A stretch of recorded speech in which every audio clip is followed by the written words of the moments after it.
अस्सलाम वालेकुम मेरी यूट्यूब फैमिली, कैसे हैं आप सब। अल्लाह का शुक्र है अब मैं भी ठीक हूँ। आज कुछ दिनों के बाद आपसे मुलाकात हो रही है। बस कुछ बिज़ी हो गई थी, इसलिए ना वीडियो शूट कर सकी और ना ही अपलोड कर सकी। पिछले कुछ दिनों से मेरी तबीयत ठीक नहीं थी और फिर मेरे बेटे की तबीयत अचानक ख़राब हो गई।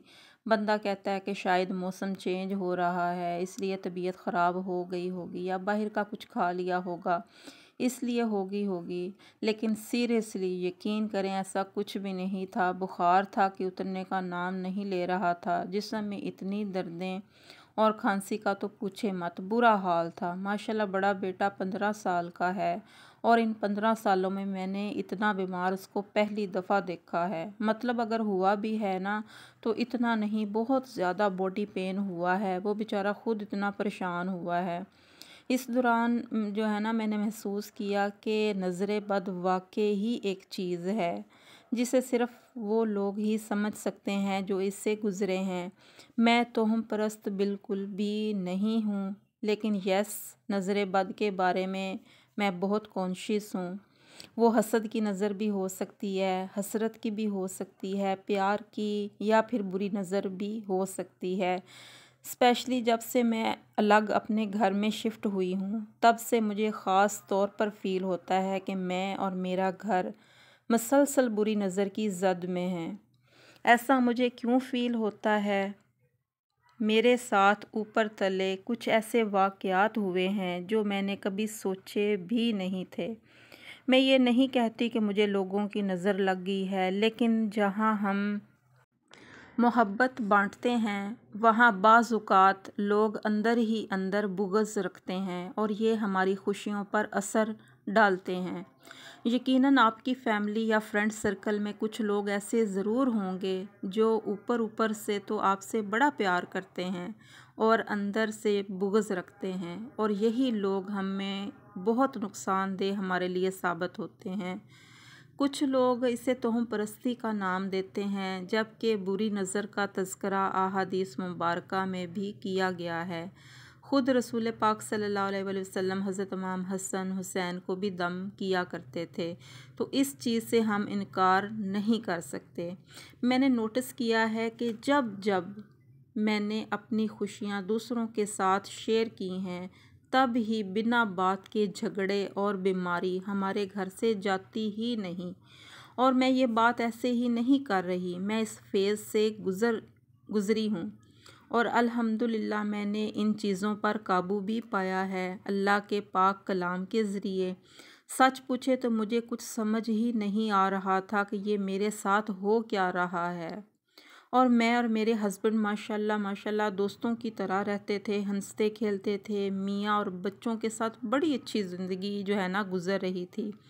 लेकिन जब हम नए घर में शिफ्ट हुए और मिलने मिलाने वाले आए, हमसाए आए और हस्बैंड के फ्रेंड और फैमिली आई और रिश्तेदार भी, सबको इनवाइट किया था। घर की खुशी में ना हमने गेट टुगेदर रखा था, तो सब लोग इनवाइटेड थे। तो हमारा प्यार देख कर कि हम कैसे एक दूसरे के साथ फ्रेंडली एक दूसरे के साथ घुल मिलकर काम कर रहे हैं, एक दूसरे को इज़्ज़त से बुलाना, खुशगपियाँ करनियाँ, हाथ पे हाथ लगाकर हंसना, मजाक करना और सारे काम मिलजुल के करना। तो तब मैंने नोटिस किया था कि कुछ नज़रें हमें जो है ना वो और ही तरह से देख रही हैं। खैर तब तो मैंने इग्नोर किया कि शायद मेरा वहम होगा, ऐसी कोई बात नहीं। और जाते हुए कोई जो है ना, कुछ ने तो मुझे ये भी कहा कि वाह क्या बात है तुम्हारी, बहुत खुशकिस्मत हो, अच्छा मियाँ है, अच्छा घर है, गाड़ी है, बच्चे हैं, अच्छा कारोबार है, तुमने तो मियाँ को काबू किया हुआ है। और मजाक में ना जैसे औरतें करती हैं वैसे ही। तब तो फील नहीं हुआ, और यकीन करें अभी कुछ दिन ही गुज़रे होंगे और हमारे घर के हालात ख़राब होना शुरू हो गए। सबसे पहले तो कारोबार में नुकसान हुआ, हालांकि माशाल्लाह माशाल्लाह बहुत अच्छा चल रहा था, पता ही नहीं चला और अच्छा खासा लॉस हो गया। फिर मेरी बॉडी में बहुत दर्द रहना शुरू हो गया। मेरा जो बाजू था ना वो तो बिल्कुल काम करना ही बंद कर गया ना, इतनी पेन, और मैं रात को सो भी नहीं सकती थी और ना ही मुझसे घर के काम काज होते थे, ना ही मैं कुकिंग कर सकती थी। बहुत ज़्यादा तकलीफ़ में थी और बच्चों में चिड़चिड़ापन आना शुरू हो गया। हम मियाँ बीवी बैठे बैठाए छोटी सी बात पर जो है ना वो उलझ पड़ते, और ये तलखी इतनी बढ़ती बढ़ती जो है ना वो बड़ा झगड़ा अख्तियार कर लेती, और कई कई दिन हमारी नाराज़गी चलती थी। हालांकि बात का कोई सर पैर भी नहीं होता था।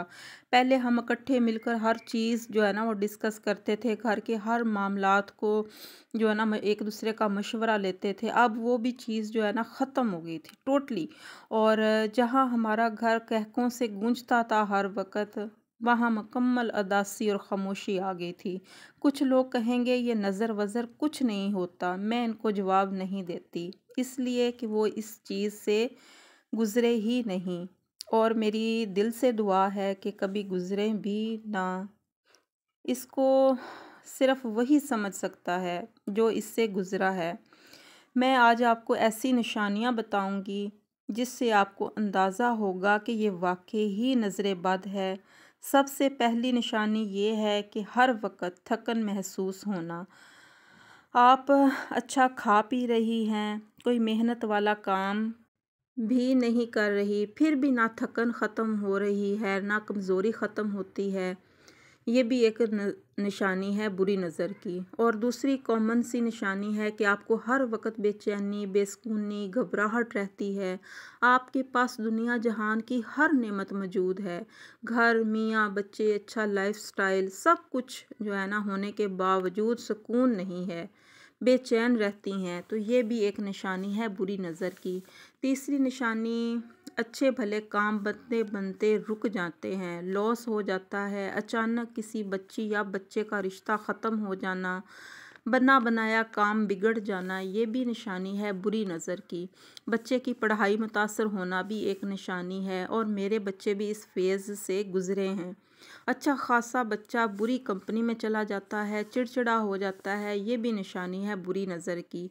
मियाँ बीवी में बगैर किसी बात के लड़ाई होना भी बुरी नज़र की निशानी है, और ये बात मुझसे बेहतर कौन जान सकता है, या शायद मैं अपने अल्फाज में बयान भी नहीं कर सकती। यानी एक वक्त में हम हंसी मजाक कर रहे हैं और दूसरे पल ही सख्त किस्म की लड़ाई बदगुमानी हो जाती है।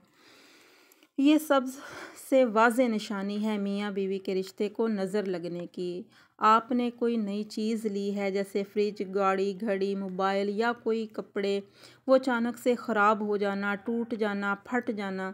जैसे मेरा पूछें तो मैंने एक न्यू ड्रेस लिया था, और पहली बार ही पहनने के लिए मैं प्रेस कर रही थी, वो जल गया और पहनना नसीब ही नहीं हुआ।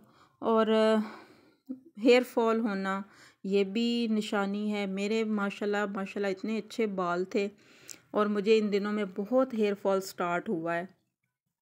और ये भी एक निशानी है नज़र बद की। नींद ना आना, अच्छा जो है ना नींद ना आना, ये भी एक बहुत बड़ी अलामत है। अल्लाह ने सुकून के लिए नींद बनाई है, और जब हम सोते हैं बॉडी और जहन पुरसुकून होता है। अगर नींद ही किसी बंदे को ना आए तो सोचें उसका क्या हाल होता होगा। अल्लाह ताला हम सबको बुरी नज़र की शर से महफूज रखे, आमीन। अब ये तो पता लग गया कि ये अलामतें हैं बुरी नज़र की, अब इनसे बचना कैसे है, और मैं वही यहाँ शेयर करूँगी जिसको मैंने आजमाया है, और अल्हम्दुलिल्लाह अल्हम्दुलिल्लाह सब कुछ नॉर्मल हो गया है। मैं ऊपर स्क्रीन पर नज़र बद की बचने से जो है ना दुआ ये भी लगा रही हूँ, ये भी मेरे वजीफ़े में शामिल है, और मैं ये करती हूँ। काफ़ी हद तक जो है ना मैंने इन चीज़ों पर काबू पा लिया है, और अभी तक भी मैं ये करती हूँ।